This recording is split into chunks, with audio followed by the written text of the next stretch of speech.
शादी के अगले दिन मैंने अटल जी को फोन किया। मैंने कहा दद्दू मुझे कोई ऐसी टेक्निक बता दो कि मैं अपनी बीवी का जन्मदिन कभी ना भूलूं। कसम है केवल वो लोग तालियां बजाना जिन्हें बात समझ में आए। मैं कहा दद्दू मुझे कोई ऐसी टेक्निक बता दो कि मैं अपनी बीवी का जन्मदिन कभी ना भूलूं। बोले एक बार भूल जा। बहुत अच्छे, वाह वाह वाह। मैं समझ गया आगे सुख से जीवन कैसे जीना। सर ऐसे ऐसे सवाल करती है दुनिया में, कोई माइका लाल उनके जवाब नहीं दे सकता। अभी पिछले दिनों मेरा जन्मदिन आया तो मुझसे पूछने लगी जानू मैं तुम्हें बर्थडे पर क्या गिफ्ट दूं। मैं कहा तू मेरी बात सुन लिया कर, घर में हंस बोल कर रह लिया कर। कभी ये बड़े बड़े कभी घर आ जाए इनकी इज्जत कर लिया कर, इतना बहुत है। गुप्ता जी उसने 2 मिनट तो सोचा तो फिर बोली ना मैं तो गिफ्ट ही दूंगी।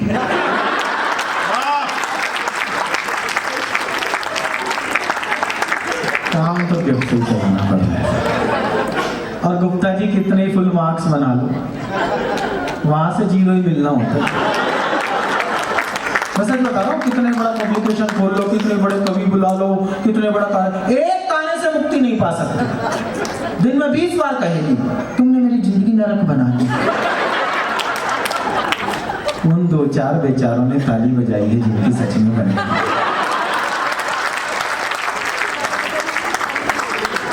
अब तुमने मेरी जिंदगी नरक बना दी, कोई धमका मिला होता तो मैं कितनी खुश रहता। जैसे हम नहीं मिलते तो उन्हें कोई धनपति कुबेर मिलता, लेकिन बोलती है। लेकिन मैंने यही रखा, मैंने कहा देखो प्राणी यदि प्रसन्न रहना चाहिए तो प्रसन्नता के तत्व उसके भीतर होते हैं, बाहर की परिस्थितियां उसके सुख और दुख के लिए उत्तरदायी नहीं होती। वो बोली कैसे, अब मैं सिद्ध करता हूँ और सही सिद्ध कर दूं तो कसम है आप लोगों को ईमानदारी से तालियां बजाना सत्य के समर्थन में। मैंने कहा इन महिलाओं को आप स्वर्ग में भी छोड़ दो, इससे बढ़िया जगह तो नहीं बनाएगी ब्रह्मा जी ने, वहां इनकी कोई सहेली मिल जाए। पहला संवाद क्या होगा, अप्सरा को देखा, देखिए ड्रेसिंग सेंस नहीं, कैसे कैसे कपड़े का।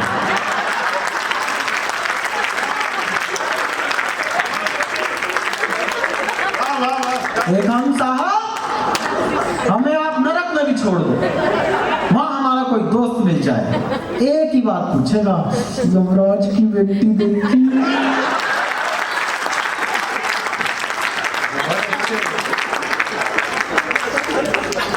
हम यमराज की बेटी में भी सुख ढूंढ लेते हैं। ये सिर्फ महिलाओं के नखरे हैं।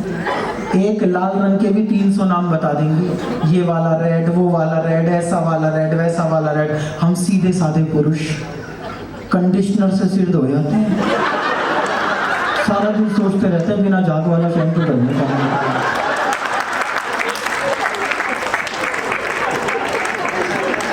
हमारे साथ अच्छा एक वो आता है अंतरराष्ट्रीय आतंकवाद दिवस, करवा चौथ। देखो उससे बड़ा आतंक कोई नहीं होता। ये हिजबुल लश्कर ये सब तुच्छी बातें हैं। साड़ी पहनकर जो हाफिज सईद हमारी छाती पर रहता है,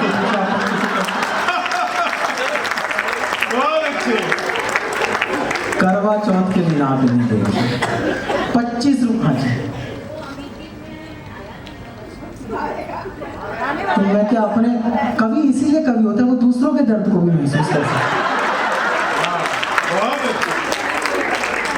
ये तो सिर्फ महिलाएं हैं जो अपने ऊपर ही केंद्रित रहती हैं। जब तक कष्ट इनके घर तक नहीं आता तब तक ये कष्ट को कष्ट समझती नहीं।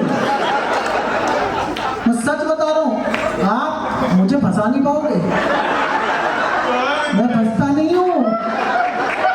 मेरे को जब उसके आतंक से मुक्त होना होता है मैं उससे कह देता हूँ कवि सम्मेलन है, बाहर जाना है,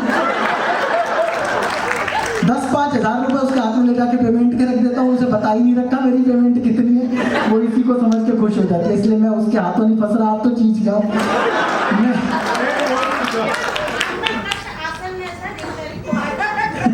नहीं, जो जब हथियार सांचे में ढल रहा होता है तो उस पर धार लगने से पहले भी वो कहलाता हथियार ही।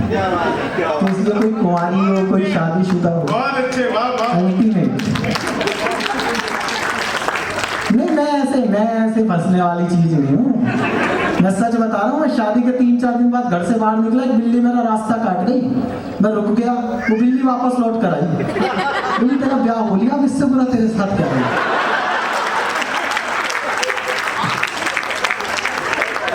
मैडम ये हमारी स्थिति नहीं है, कहीं चले जाओ हर जगह ऐसी मिलेगी। मुझे याद है पिछले दिनों चीन ने कुछ अनैतिक हरकतें की थी भारत की सीमा के साथ, तो देश में कुछ विशेष सुरक्षा क्षेत्र बनाए गए। विशेष सुरक्षा क्षेत्र आपातकाल में बनाए जाते हैं, जब युद्ध की संभावनाएं होती है तो वहां पर देश का महत्वपूर्ण असला गोला बारूद रखा जाता है, महत्वपूर्ण दस्तावेज रखे जाते हैं। जब युद्ध हो जाता है तो कई बार अति विशिष्ट व्यक्तियों को वहां रखा जाता है, वहां सबकी एंट्री बैन होती है, सबका प्रवेश निषेध। ऐसे एक विशेष सुरक्षा क्षेत्र में एक अनजान हवाई जहाज लैंड कर गया। जैसे ही वो लैंड हुआ तो उसे आर्मी ने चारों ओर से घेर लिया। बोले भाई तू यहाँ कैसे आ गया? बोला जी मेरा फ्यूल खत्म हो गया था, मेरा ईंधन समाप्त हो गया था, मुझे मजबूरी में लैंडिंग करनी पड़ी। सेना ने सारी रात उसे अपने पास रखा, उसकी पड़ताल की, कहीं दुश्मन का जासूस ना हो, कहीं कोई घुसपैठिया ना हो, कहीं कोई आतंकवादी ना हो। जब रात भर में संतुष्ट हो गए तो सुबह उसे हिदायत देकर छोड़ा कि आज तो तू यहाँ आ गया, आज के बाद मजबूरी में भी यहाँ लैंड किया तो जिंदगी भर जेल में रहना पड़ेगा। अगली शाम वही पायलट उसी जहाज में एक सवारी साथ बैठा के फिर वही लैंड कर गया। तो सेना ने पूछा रे तुझे कल समझाया था, समझ नहीं आया? पायलट ने हाथ जोड़ के, साहब उसका दर्द आपकी आंखों में तैरे तो तैरने देगा। बोले तुझे कल समझाया था, समझ नहीं आया? पायलट ने कहा जी बाद में आपको मेरे साथ जो करना हो वो कर लेना, ये मेरी पत्नी साथ में से बता दो मैं कल रात कहाँ था।